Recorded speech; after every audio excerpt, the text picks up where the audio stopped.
Problém vyzerá sa, že je zložitejší, takže budeme nahrávať zvuk a potom to spojíme s obrazom. Takže ešte máme za členov návrhovej komisie, navrhujem poslancov pána poslanca Juraja Frideckého, pani poslankyňu Brestovanskú a pána poslanca Hrobára. Poprosím, zaprezentujme sa a hlasujme.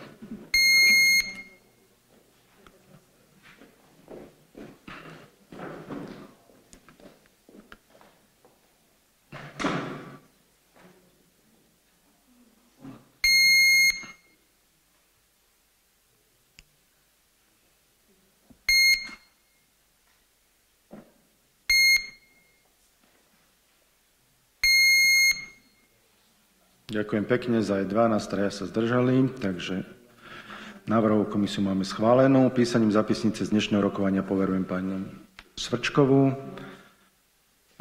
Kým prejdem k programu a k informáciám o meste, ešte si dovolím zablahoželať pánovi prednostovi k meninám, keďže dneska je Mareka a všetkým Marekom samozrejme tiež. Ešte vám predstavím nového člena týmu na úrade, je to vedúca oddelenia stratégie verejného obstarávania a právnych služieb, pani magistra Radka Poláková. A prejdeme teda k informáciám bodu 3, k aktuálnym informáciám o meste. Máme tu viacej tých bodov, takže budem sa snažiť byť rýchly a stručný. Čo sa týka územného plánu, momentálne máme podpísanú zmluvu s obstarávateľom územného plánu. Kvôli veľkému rozsahu zmeny územného plánu prišlo k navýšeniu predpokladanej sumy na spracovanie územného plánu o 13 000, čo je predmetom dnešnej úpravy rozpočtu. Po jej schválení bude teda môcť prebehnúť verejné obstarávanie a v priebehu mesiaca máj bude podpísaná zmluva aj so spracovateľom územného plánu. Čo sa týka programového rozvoja mesta alebo programu rozvoja mesta Hlohovec, pondelok 29. apríla bude všetkým poslancom zaslaný kompletný materiál PMRK na pripomienkovanie. Program bol pripomienkovaný docentom Marišom zo Slovenskej poľnohospodárskej univerzity v Nitre z Ústavu regionalistiky a rozvoja Vitieku. Týmto sa chcem poďakovať za sprostredkovanie spolupráce pani docentke a pani poslankyne Pavkovej. S Poľnohospodárskou univerzitou máme zároveň podpísané memorandum o spolupráci a podobné memorandum pripravujeme aj s univerzitou Cyrila a Metoda z Trnavy v oblasti prípravy vodozádržných opatrení a ich aplikácií v praxi. Čo sa týka cyklomostu Šulekovo, cyklomost by mal byť vybudovaný v mieste Starého mosta, ktorý bol vlastne po druhej svetovej vojne ustupujúcou nemeckou armádou zlikvidovaný. V súčasnosti máme vydané právoplatné územné rozhodnutie a prebiehajú prípravné práce k dokumentácii pre stavebné povolenie a inžiniersko-geologický prieskum podložia v koryte rieky. Zároveň s týmto projektom prebieha aj príprava návrhu nového dopravného značenia s vyznačením cyklotrás na Novej štvrti, centre mesta a na Hradci. Na hlohoveckej strane rieky Váh. Ďalej, čo sa týka urbanisticko-architektonická štúdia realizovateľnosti pamiatkovej obnovy zámku a Bastión. Podpísali sme zmluvu o dielo na vypracovanie urbanisticko-architektonickej štúdie realizovateľnosti pamiatkovej obnovy zámku so spoločnosťou Chronogram, od ktorej si sľubujeme vypracovanie komplexného plánu revitalizácie nielen zámku, ale aj ostatných historických budov v zámockom areáli. Práve zajtra má spoločnosť spolu so zamestnancami Mestského úradu rokovanie aj s riaditeľom Vlastivedného múzea pánom Urmínskym. K Bastiónu nám pripravilo Mestské kultúrne centrum krátke video, ktoré si vám dovolím teda odprezentovať a po zhliadnutí vám poviem ešte viac k prípravným prácam na záchrane Bastiónu.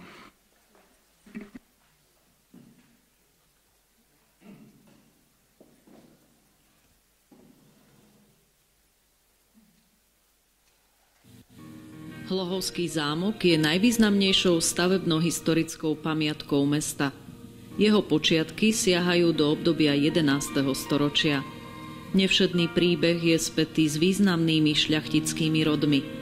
Na dlhé obdobie chátral a strácal svoju jedinečnosť a krásu. Jeho premena sa začala v roku 2014. Dobrovoľníci z občianskeho združenia Zámok Hlohovec začali s prácami na jeho obnove. V ich úsilí pokračovalo rozsiahlou rekonštrukciou mesto Hlohovec. Rekonštrukčné práce prebiehali počas 4 rokov na etapy. Vynaložili sa finančné prostriedky vo výške 2 600 000 eur v rámci grantového programu Ministerstva kultúry Obnovme si svoj dom a časť z vlastných zdrojov samosprávy. Jeho nový šat obdivuje široká verejnosť od 1. júna 2019.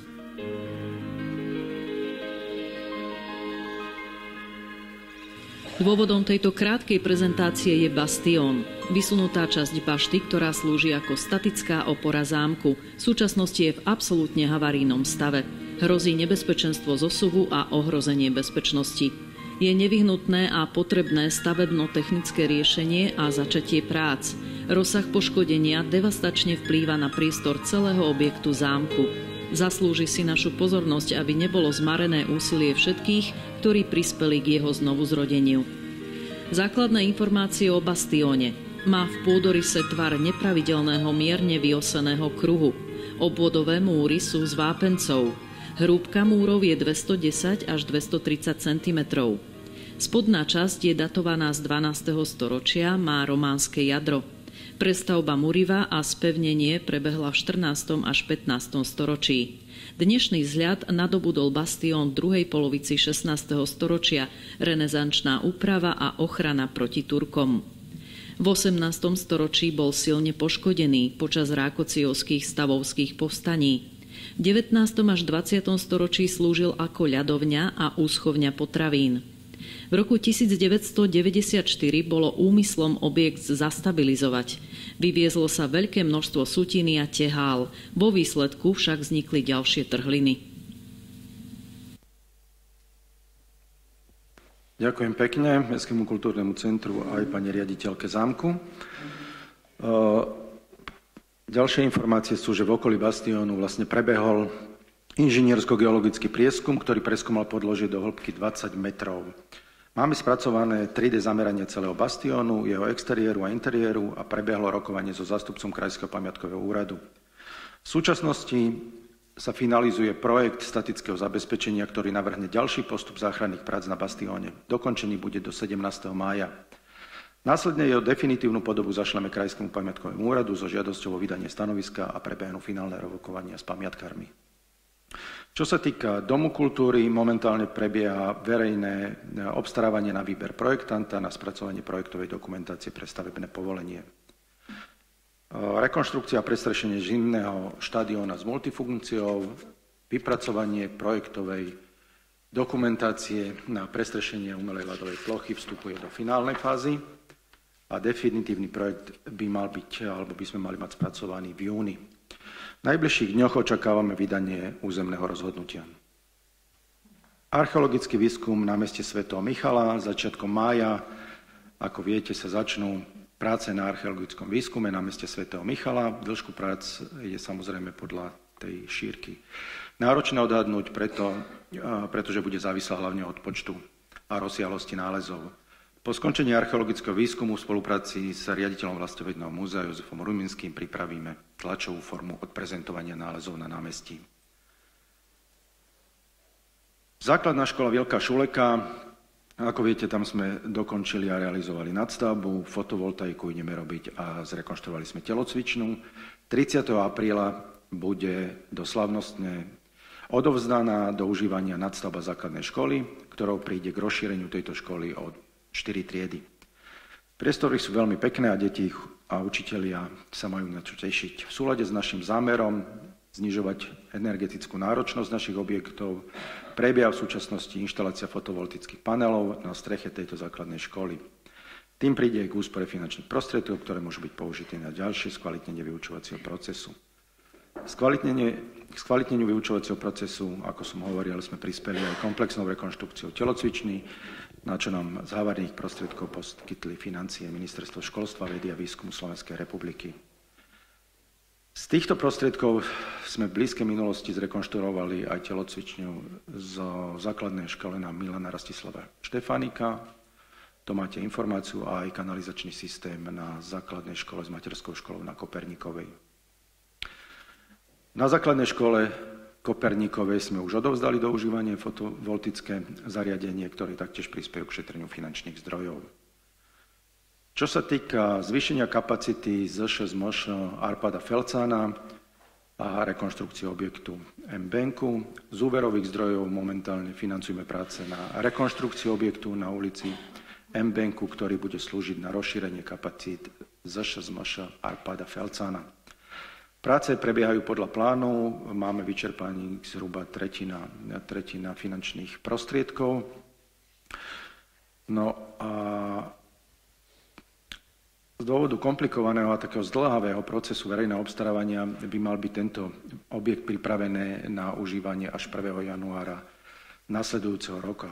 Z dôvodu opodstatných požiadavek pani riaditeľky školy na zmenu projektu a čiastkového nesúladu medzi projektovou dokumentáciou a rozpočtom bol uzatvorený dodatok na práce súvisiace s touto rekonštrukciou a nezahrnuté prvotnej zmluve o dielo. Navýšenie finančných prostriedkov na rekonštrukciu je zhruba o 130 000 eur. Čo sa týka Závalia, finišujeme s prípravou investičného akcie na Závali, ktorou zrekonštruujeme cestu na tejto ulici a rozšírime parkovacie kapacity. V súčasnosti máme vydané stavebné povolenie. Celá akcia by mala prebiehať mesiacov august až september. Za dočasné obmedzenie sa samozrejme obyvateľom ospravedlňujeme, ale veríme, že výsledok bude stať za to. V súčasnosti pripravujeme aj vypracovanie štúdie na vybudovanie záchytného parkoviska pri železničnej stanici. Je to parkovisko, ktoré sa využívalo v minulosti aj pri odstavke mosta. Súhlas zo železníc máme. Čo sa týka pritiahnutia nových lekárov, tak komunikujeme so spoločnosťou AGEL, ktorá vlastne prebrala rehabilitačnú nemocnicu v Lohovci a bavíme sa o tom, aby sa mohli prísť lekári chýbajúcich profesí, keď už nie na celý týždeň, aspoň na 1, 2, po prípade 3 dní, aby sme zabezpečili tieto profesie pre občanov Lohovca a blízkeho okolia. 1. mája budú odovzdané do užívania novozrekonštruované tenisové kurty v areáli kúpaliska. A tieto kurty boli posledné roky v úplne nevyhovujúcom stave, prerastené burinou, viete, čo sa tam dialo, takže oplotenie bolo v dezolátnom stave. Vymenili sme antuku, je spravené oplotenie a dotiahnuté je aj zavlažovanie. Všimli ste si určite, keď navštevujete Pánsku záhradu, že prebiehajú rekonštrukčné práce na objekte v areáli amfiteátra, v ktorom budú vlastne kompletne vynovené toalety a miestnosť pre účinkujúcich. Práce by mali byť dokončené do 18. mája. Čo sa týka časti Pánskej Nivy, tak prebrali sme do správy za 1 euro vlastne cestné komunikácie v hodnote 1 milióna eur, verejné osvetlenie, kanalizáciu a vodovod. No a vlastne tam vznikol prepoj Novou štvrťou a ulicou Československej armády. Chcem sa vám všetkým pani poslankyne a páni poslanci poďakovať za vyčlenenie týchto finančných prostriedkov na tieto investičné akcie a samozrejme aj pracovníkom Mestského úradu za prípravu a dozor v týchto investičných akciách. Mohli ste sa dočítať v živote Lohovci, že otvárame športoviska širokej verejnosti, nielen cez týždeň, ale aj cez víkendy. Chceme tak vlastne prispieť k zvýšeniu zdravej životnej kondície našich obyvateľov, ale zároveň prosíme športovcov a tých, čo tam budú navštevovať tieto ihriská, aby naozaj dodržiavali prevádzkový poriadok týchto športovisk a samozrejme, aby neničili a nepoškodzovali zariadenia v týchto areáloch a ohľaduplnosť a prosím vás, keď budete tam, aby ste aj ochraňovali tieto športoviska proti vandalizmu. Príjemnejšie všetkých vás chcem srdečne pozvať na Deň kvetov, ktorý bude v sobotu 27. apríla. Oproti minulým rokom je tam rozdiel v tom, že sme program predĺžili až do popoludnia, čiže do 16. hodiny. Dňa 18. mája sa uskutoční nočný beh Lohovcom. Je to prvý ročník tejto akcie, takže pevne verím, že aj táto akcia prispieje k väčšiemu zviditeľneniu nášho mesta a zámku, s tým, že myslím, že už máme prihlásených okolo 150 účastníkov. Zviditeľneniu zámku by mala prispieť aj nová kultúrna udalosť, ktorou bude prvá exkluzívna módna prehliadka na zámku, ktorá sa uskutoční 15. júna. No a tak ako každý rok, aj tento rok 19. júna sa uskutoční každoročná akcia cyklojazda po Fraštáku.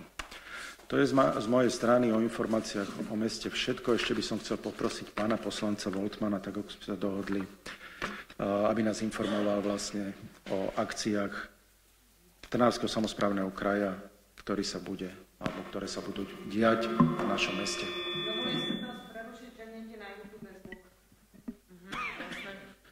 Ďakujeme za informáciu. Ani obraz, ani zvuk sa tomu hovorí. Nech sa páči, pán poslanec. Ďakujem pekne za slovo. Najpodstatnejšia vec, ktorú chcem, aby občania, teda aj vy, kolegovia poslanci, ste mali, to je rekonštrukcia cesty na Bojničky. Tá rekonštrukcia pôjde, ja som to tu už spomínal, tá prvá etapa, to znamená od križovatky pri Cintoríne až po Šianec, s tým, že práce budú prebiehať od Šianca smerom do mesta. Práce by mali začať zhruba 15. mája. Bude to trvať rekonštrukcia zhruba 4 mesiace, s tým, že doprava bude sa dať chodiť, len bude teda obmedzená doprava a bude sa to robiť postupne po častiach. Preto aj tá doba tej rekonštrukcie je relatívne dlhšia. Súčasťou rekonštrukcie tejto cesty je aj oprava križovatky pri Cintoríne. Tam, jak je tam tie jamy, ktoré sú tam vyjazdené, tak to bude opravené. Čo sa týka dopravy, aktuálne je na meste podané žiadosť na územné rozhodnutie na križovatky pri priemyselnom parku v Šulekove a vstupnej križovatky do mesta, na svetelné križovatky. A vzhľadom k tomu, že sa nám podarilo relatívne dobre vysúťažiť dodávateľa tej rekonštrukcie cesty na Bojničky a zostali nám tam zvyšné prostriedky, tak po dohode vedenia TTSK budú tieto peniaze, ktoré zostali, využité na vyprojektovanie projektov na územné rozhodnutie a aj na stavebné povolenie križovatky pri Cintoríne a križovatky Šulekovo-Leopoldov. Neviem, či ešte nejakú informáciu, keď chcete niečo viacej vedieť, tak kľudne sa pýtajte. Ďakujem veľmi pekne. Ešte doplním, že keď si spomínal ten Šianec, tak na Šianci sme vymenili informačnú tabulu za novú, ktorú nám pomohol zvizualizovať a povedať, čo by tam malo byť. Zase pán Urmínsky z Vlastivedného múzea a samozrejme umiestnili sme tam aj taký fotorámik, kde sa môžu občania fotiť a myslím, že neviem, či bolo aj vyhlásená nejaká výzva, aby posielali občania svoje fotky, ktoré si tam urobia. Dobre, prejdem k bodu 4. Voľba člena Komisie ekonomickej, prevodu majetku, podnikania, obchodu a služieb z radov odbornej verejnosti. Tu poprosím o uvedenie materiálu pána Staroviča. Ďakujem pekne za slovo, pán primátor. Dobrý deň.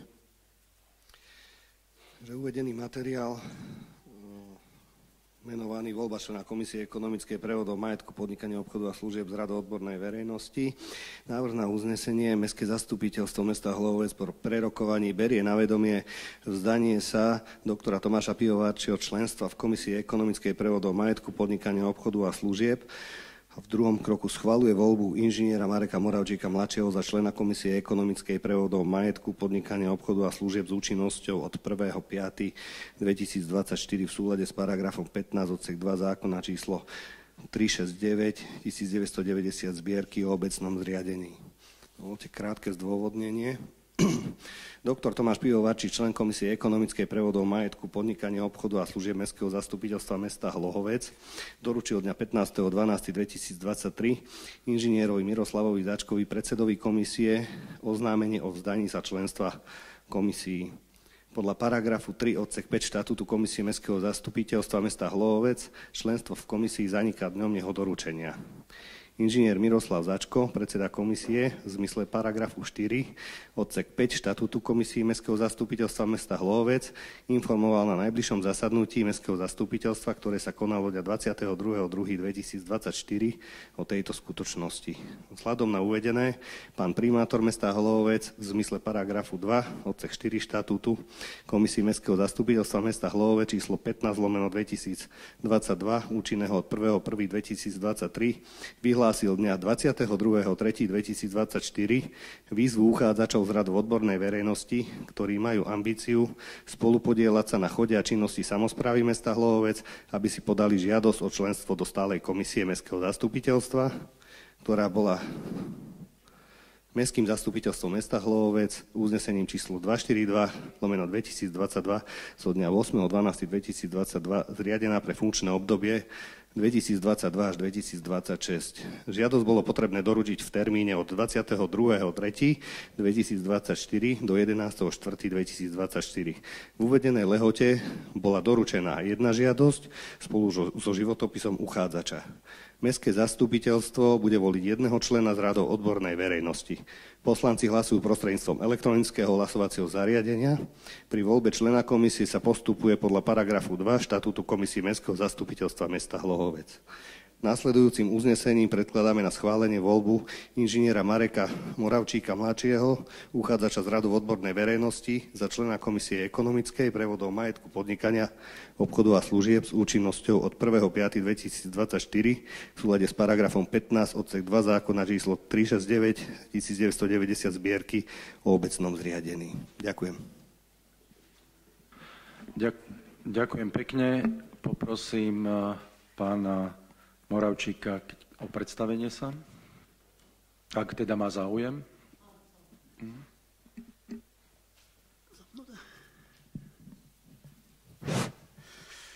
Takže dobrý deň prajem, vážený pán primátor, vážený pán viceprimátor, vážený pán prednosta, vážený vedúci oddelení Mestského úradu, vážený pán náčelník a vážené pani poslankyne a vážení páni poslanci. Dovolujem si uchádzať sa o miesto člena ekonomickej komisie na Mestskom zastupiteľstve v Hlohovci.